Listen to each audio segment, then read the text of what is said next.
je suis quelqu'un qui vient du Haut-Doubs et qui a évolué à Besançon, qui est venu à Sochaux avant de retourner à Besançon. Et de là, je suis de retour. Et puis voilà. Michaël Isabé, 25 ans, pur produit franc-comtois, titulaire pour la première fois cette saison avec Sochaux face à Créteil. Mazette, ça n'a pas mal marché. L'enfant du pays a inscrit 2 buts, dont un, celui-là, qu'il convient d'apprécier à sa juste valeur. À ce moment du match, Sochaux mène déjà 2-0 face à Créteil. On ne joue que depuis 12 minutes à Bonal. Et les Cristoliens viennent d'encaisser en moins d'un quart d'heure autant de buts que lors de leurs 6 dernières sorties.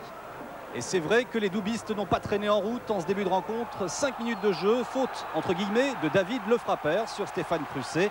Ça peut être sujet à discussion, reste que Crusset, lui, va se faire justice et tromper Cassard pour la première fois. Démarrage idéal donc pour Sochaux et pourtant Créteil était venu pour faire un résultat chez le leader du championnat. Une défaite, ce sera forcément décevant, mais ce sera pas gravissime.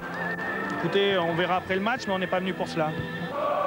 Laurent Rousset ne pouvait pas savoir, il n'avait pas idée du cauchemar qui attendait son équipe. Quelques rares moments d'espoir comme ici. À la 17e minute de jeu, Bernard Bougère retrouve un terrain qu'il connaît bien.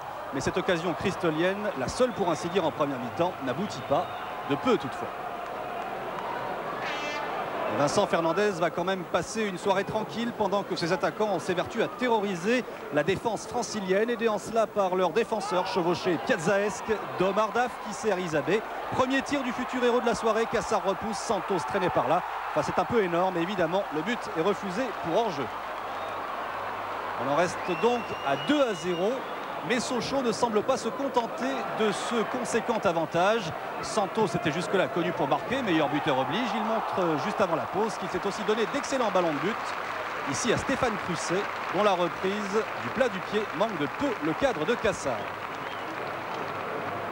On attend au retour des vestiaires la deuxième occasion cristolienne. Elle ne tarde pas, corner tiré par Nicolas Huisman. Coup de tête piqué de Lilian Compan. Mais Vincent Fernandez est sur le pont. En fait, Sochaux ne subira pas longtemps. Quelques instants plus tard, Crusset, Santos et finalement Isabé prennent d'assaut la surface de Créteil. Il y aura 3 anciens sochaliens malheureux ce soir. Bernard Bougère, Sébastien Dallet et Stéphane Cassard qui s'incline pour la 3e fois. Michaël Isabé, du haut de son 1m69, est le grand monsieur de la soirée.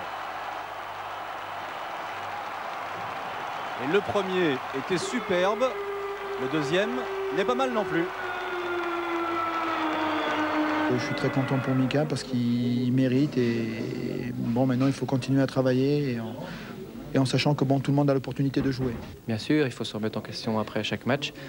Donc c'est vrai que je savoure ces moments parce que c'est pas tous les jours, mais dès demain, il faudra reprendre une semaine de travail et puis penser à l'autre match. L'entraîneur et le joueur sont bien en phase. La route est encore longue et dans un effectif aussi riche, chacun doit se battre. Michaël Isabé l'a fait contre Créteil et bien fait même.